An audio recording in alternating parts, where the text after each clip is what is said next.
Just one game left, and now that you've already clinched a playoff spot, what do you hope to see or evaluate in this final game to either gain momentum or learn something heading into the postseason? I think one, gain momentum. I think number two, continue to build continuity with this group and build consistency. With less to play for, at least to make the field, do you anticipate any different rotation minute strategies today? No, I mean, we're still trying to get our unit cohesive. We've had enough challenges in terms of getting groups together. I think that we've started to find a little bit of a rhythm in our substitution pattern and want to continue to fine tune that. After Sunday's win, how much were you guys able to just kind of almost exhale a little bit of, I know there's still stuff to play for, but just having gotten in the playoffs, were you guys able to exhale it all a little bit? Yeah, I think I slept a little bit better Sunday night. I think in a way, just knowing that everything that this group has been through, and the ways in which we've been challenged, and the number of setbacks that we've had, and the number of times that we've had to get back up. I think, it's a testament to this group and their resilience, which we talked about all year long. But to position ourselves to be in the hunt and then to finally get in, it certainly is a little bit of a relief. And you take that moment to enjoy it, and then it's about focusing on now what we have to do to make a run in the playoffs. Hey coach, Nafisa is out tonight, but if you had to pick the most impressive season between Aja and Nafisa, Oh, come on now. who had the most impact this season? I think it's really tough because especially when you've had players who have missed a lot of time with injury, I think that makes it really tough. Nafisa missed some time with injury, and then Asia and the Aces have kind of surged during that time. I think they both had an incredible season. And AT. AT continues to have, just when you think that she can't have more triple doubles or her numbers can't get more inflated, they do.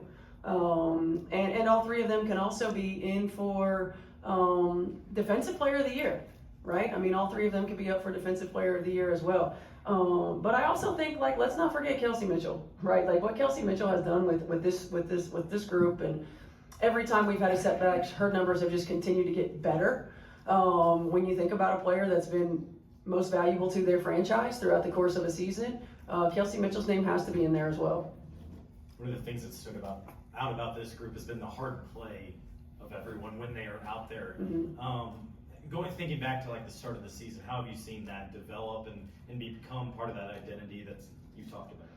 Yeah, one of the things that I've been impressed with these guys since even the offseason, really the ones that I was able to work out with in the offseason, is how hard they work.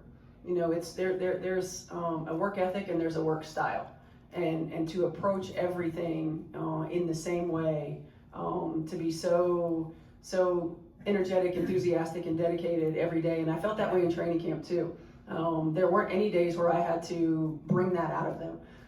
So I think it's the nature of the women that we brought into this organization, to continue to just bust their butts and play hard. And you learn, some people have it innately, and some people learn how to have that grit and that toughness. And it's the cliche and the old saying of, it's not how many times you get knocked down, it's how many times you get back up. And these are things that you have to go through. I often say there's no substitute for experience, and the experience that these guys have had to have to continue to reinvent, to have to continue to find different ways to get back up, and to play through some different struggles is not just paying us dividends this season, but as far as what it's doing for our culture, it's going to pay dividends for many years to come. Tonight marks the end of one chapter. Did it feel any different driving in, walking in, or at all, given what's at stake? No, the only thing that was different was I slept a little longer on Sunday night. I slept a little easier. I wasn't up quite as much. But no, not really. We still have a job to do. Tonight's an important one for us into competing to the standard that we want to be able to play at. Continue to working towards putting 40 minutes together, to continue to working towards our continuity and how we want to play heading into the playoffs. For Lou, then Bria. You talk about the continuity, and you've had all these players come in repeatedly.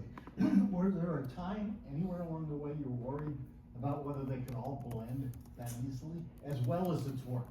Yeah, I don't know about worried as much as our job as coaches is to problem solve, to figure out what it looks like, who can play with whom, and not just who can play with whom and that they complement one another, but that they can read one another, that they can make each other's lives easier, that they understand how to put one another in positions to be successful, that we can still have that same kind of connectedness on both ends of the floor, because just having great players isn't enough. They've got to be able to produce together. And so the challenge, and it's not always seamless, and it doesn't always happen instantaneously, is how we put the best combinations of players together, given the roster that we have, at this moment. And we've said that like 4 or 5 different times. What does it look like at this moment that we get new pieces? What does it look like at this moment, and how do we continue to do that? Hey Coach, it is Fan Appreciation Night. Can we get just some appreciation to the fans, what they've been able to do, not only here in the building, but from the views, from the radio, just from walking down the street, what this fan base means to you? I mean, it's just Indiana basketball fans in general are the best fans in the world. Fever fans, and the fans, especially you think about the ones who continue to turn out night in and night out. People often ask me, like, what's the difference in this time around versus last time around? It's like, well, you can't walk down the street. It's just a different level of fandom, and they've been incredible in terms of showing up. They've been incredible in terms of support. They've understood, what this group has gone through, and they've continued to help us navigate through it. And it's just it's a special place, and this is a special group of people that there's a lot of OGs that were here since day one. That I continue to get to see, and that makes it special for me. From the time that I was a player in our inaugural season to now, that there is a group of people who have been along for the ups and downs of this franchise, and it's amazing. They deserve their shout outs too.